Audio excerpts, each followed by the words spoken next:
Hello everyone, welcome to एनसीनो classes. देखिए, आज जो हम आपको बताने वाले हैं वो एक इन्फॉर्मेशन है, ना कि कोई क्लास है। ये इन्फॉर्मेशन 10th क्लास के बच्चों के लिए है। देखिए, 10th क्लास में जब बच्चे पहुंच जाते हैं तो अब ना सरकार ने कुछ एक नियम बना दिए हैं मैथ्स को लेकर कि भाई आपको एक तो बेसिक मैथ्स चूज़ करनी है या तो फिर स्टैंडर्ड मैथ्स चूज़ करनी है। तो बच्चों में ना कन्फ्यूज़न क्रिएट हो रही है कि वो कौन सी मैथ को लें और कौन सी मैथ को ना लें, यानी कि वो बेसिक मैथ को लें या फिर वो स्टैंडर्ड मैथ को लें। तो उस कन्फ्यूज़न को आज हम आपकी वो कन्फ्यूजन दूर कर देंगे। मतलब पहले तो हम बताएंगे कि बेसिक मैथ क्या होती है और स्टैंडर्ड मैथ क्या होती है, तो आप उसके अकॉर्डिंग फिर ले सकते हैं कि भाई बेसिक लें या फिर स्टैंडर्ड लेते हैं। ठीक है, तो चलिए सीखते हैं कि समझते हैं कि बेसिक मैथ क्या होती है और स्टैंडर्ड मैथ क्या होती है। चलिए, तो देखिए समझते हैं कि बेसिक मैथ क्या होती है और स्टैंडर्ड मैथ आपकी होती क्या है। बेसिक मैथ और स्टैंडर्ड मैथ मैथ के ही पार्ट हैं। सरकार ने क्या कराया है कि 2019 में सरकार ने 2019 में एक अनाउंसमेंट करी। उन्होंने क्या करा कि उन्होंने ये सोचा कि भाई जो बच्चे हैं वो मैथ को लेके ना ज़्यादा ना टेंशन में रहते हैं, प्रेशर में रहते हैं कि भाई मैथ उनसे नहीं होती। तो गवर्नमेंट ने क्या करा, गवर्नमेंट ने एक सर्कुलर बनाया, नोटिफिकेशन दी कि भाई जिस बच्चे को मैथ अच्छी लगती है तो वो तो स्टैंडर्ड मैथ ले, और जिस बच्चे को मैथ अच्छी नहीं लगती वो बेसिक मैथ ले। मतलब है क्या, वो किस बेस पर अच्छी और किस बेस पर गलत कह रहे हैं। वही कह रहे हैं कि किसी किसी बच्चे को मैथ समझ में नहीं आती, तो वो जिस बच्चे को मैथ समझ में नहीं आती तो इसका मतलब क्या है कि वो हायर एजुकेशन नहीं लेना चाहता उससे रिलेटेड।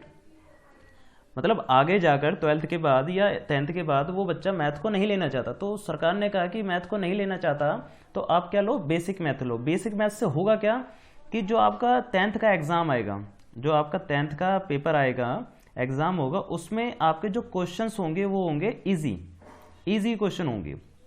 ठीक है, यानी कि जो अभी एग्ज़ाम जो आ रहा है, करंट में जो एग्ज़ाम होता है हमारा, करंट में एग्ज़ाम जो होता है वो होता है आपका स्टैंडर्ड मैथ के अकॉर्डिंग। यानी कि जो अभी मैथ्स चल रही है वो स्टैंडर्ड मैथ चल रही है। यानी कि ऐसा ही पेपर जो आएगा वो होगा स्टैंडर्ड मैथ का, और इससे भी इजी अगर आएगा पेपर तो उसे कहेंगे हम बेसिक मैथ। ठीक है, तो नॉर्मल बात है कि गवर्नमेंट ने क्या करा कि दो कैटेगरी कर दी, बेसिक और स्टैंडर्ड। तो गवर्नमेंट ने क्या नोटिफिकेशन दी थी, गवर्नमेंट ने कहा था the CBSE had for the first time introduce 2 level of math, first is standard and second is basic in the 10th in 2019. Basic math is for those who do not want to pursue the subject further. मतलब कहना क्या चाह रहा है कि भाई basic math उन बंदों के लिए है, उन बच्चों के लिए है जो कि आगे जाकर फिर से मैथ में नहीं आना चाहते, यानी कि फर्दर मैथ वाले सब्जेक्ट को नहीं लेना चाहते। तो सीधी सीधी बात है कि कैसे भी करके 10th को वो इजी तरीके से पास आउट कर ले, मतलब अच्छे नंबरों से उनके मतलब पास आउट हो जाए 10th क्लास। क्योंकि बच्चों का क्या होता था कि मैथ की वजह से उनके मार्क्स क्या हो जाते थे, डाउन हो जाते थे, और मैथ उन्हें अच्छी नहीं लगती थी, जिसकी वजह से उनके मार्क्स क्या हो जाते थे, कम हो जाते थे। तो गवर्नमेंट ने कहा कि भाई जिन बच्चों को मैथ अच्छी नहीं लग रही तो उनको ईजी मैथ दो, ताकि उनकी परसेंटेज कम से कम ना हो, डाउन ना हो। और आगे कह रहा है and the standard math is for those who want to study mathematics as subject in class 11th और 12th। मतलब सीधी सीधी बात यही है कि जिस बंदे को 11th में और 12th में या हायर एजुकेशन में मैथ चाहिए तो वो स्टैंडर्ड मैथ का सिलेक्शन करे, चूज करे उसे, और जिसको 10th के बाद मैथ चाहिए ही नहीं तो 10th तक की बेसिक मैथ को वो समझ के चले। ठीक है, अब बात ये आती है कि भाई कोई बंदा 10th में ये चाहता था, 10th में उसने ना बेसिक मैथ ले ली, 10th में किसी बच्चे ने क्या कर लिया कि भाई बेसिक मैथ ले ली, और किसी बच्चे ने ऐसा कर दिया कि उसने स्टैंडर्ड मैथ ले ली। अब कल को क्या हुआ, जिस बच्चे ने ना बेसिक मैथ ली है उसका माइंड हो गया चेंज, इस बंदे का माइंड हो गया चेंज कि भाई मुझे अब हायर एजुकेशन मैथ से ही करनी है, बट उसने क्या ले ली, बेसिक मैथ। अब बेसिक मैथ लेने के बाद कल को वो बंदा कहता है कि भाई मुझे हायर एजुकेशन मैथ में करनी है, तो क्या वो ऐसा कर पाएगा? देखिए, बेसिक मैथ के साथ आप हायर एजुकेशन नहीं कर सकते। पहले तो अपने दिमाग में ये बात समझ लीजिए। अगर आपने बेसिक मैथ ले ली तो आप हायर एजुकेशन नहीं कर सकते, बट बेसिक मैथ में अगर आप पास हो गए, बेसिक मैथ में अगर आप पास हो गए, तो गवर्नमेंट ने कहा है कि अगर आप बेसिक मैथ में पास हो जाते हो और आप चाहते हो कि मेरे पास मतलब 11th और 12th में मैथ आए, तो आपको स्टैंडर्ड मैथ का एक एग्ज़ाम देना पड़ेगा, जिसके लिए आपको करना क्या होगा, आप पास होने के बाद एक कंपार्टमेंट का फॉर्म भरेंगे। कंपार्टमेंट का जो फॉर्म होगा उसमें आप सिलेक्शन करेंगे स्टैंडर्ड मैथ का और स्टैंडर्ड मैथ का एक एग्ज़ाम देंगे।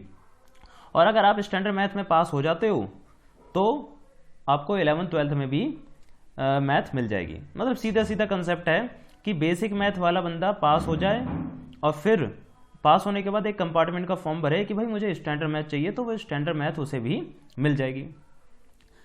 फिर कभी कभार ऐसा भी हो सकता है कि भाई जो स्टैंडर्ड मैथ वाला बंदा है उसका मन चेंज हो जाए, या गलती से उसने स्टैंडर्ड मैथ ले ली हो, उसको ना पता हो कि बेसिक क्या होती है और स्टैंडर्ड क्या होती है, तो गलती से ले ली और अगर वो पास हो गया तो बेटर है। पास हो गया तो आप 11th में मैथ ले सकते हैं या नहीं ले सकते, वो आपकी चॉइस है। बट अगर फेल हो गया तो वो क्या करे कि जब कंपार्टमेंट का फॉर्म भरेगा फेल में, तो वो स्टैंडर्ड मैथ की जगह क्या करे, बेसिक मैथ को चूज कर ले और बेसिक मैथ का पेपर दे के फाइनली क्लियर हो जाए। मतलब सीधी सीधी बात यह है कि कोई भी बच्चा कोई सा भी एग्ज़ाम दे सकता है, अगर उसने सेलेक्ट कर लिया गलती से तब भी। जैसे कि यहाँ पर लिखा है गवर्नमेंट ने, in case of student change their mind later and decided they did want to study in class 11th, after all they had to appear for the class 10th standard math paper in the compartment exam। मतलब सीधी सीधी बात है कि अगर किसी बंदे का mind change हो जाता है और वो चाहता है कि वो स्टडी करे मैथ में क्लास 11th में, तो वो क्या करेगा, एक कंपार्टमेंट का फॉर्म भरेगा और साथ में स्टैंडर्ड मैथ का एग्ज़ाम देगा। मतलब कंपार्टमेंट में ही आपको स्टैंडर्ड मैथ का एग्ज़ाम देना है, और इसमें अगर वो पास हो जाता है तो 11th और 12th में भी वो मैथ ले सकता है। ठीक है, तो ये छोटी सी जानकारी थी जो आपको हमें देनी थी, क्योंकि इससे क्या है कि बच्चों को सिलेक्ट करने में आसानी होगी कि भाई हम स्टैंडर्ड मैथ सिलेक्ट करें या बेसिक मैथ। तो बच्चों को लास्ट में मैं बताता जाता हूँ कि बेसिक मैथ वो चूज़ करे जिसको 11th और 12th में मैथ नहीं लेनी, और स्टैंडर्ड मैथ वो चूज़ करे जिसको 11th और 12th में मैथ लेनी है।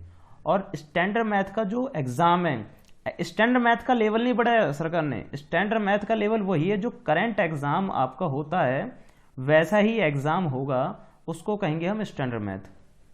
और जो बेसिक मैथ है उसका लेवल उसने कम कर दिया, यानी कि जो स्टैंडर्ड आता था, स्टैंडर्ड पेपर आता था, जो करंट पेपर आता था, उससे इजी एग्ज़ाम आपका बेसिक मैथ में आएगा। तो इसका मतलब है 11th और 12th में नहीं लेनी मैथ तो ये लें, और 11th और 12th में मैथ लेनी है तो ये लें आप। ठीक है ना। तो उम्मीद करते हैं कि आपको ये इन्फॉर्मेशन अच्छी लगी होगी और समझ में आई होगी। ठीक है, तो चलिए बाय बाय।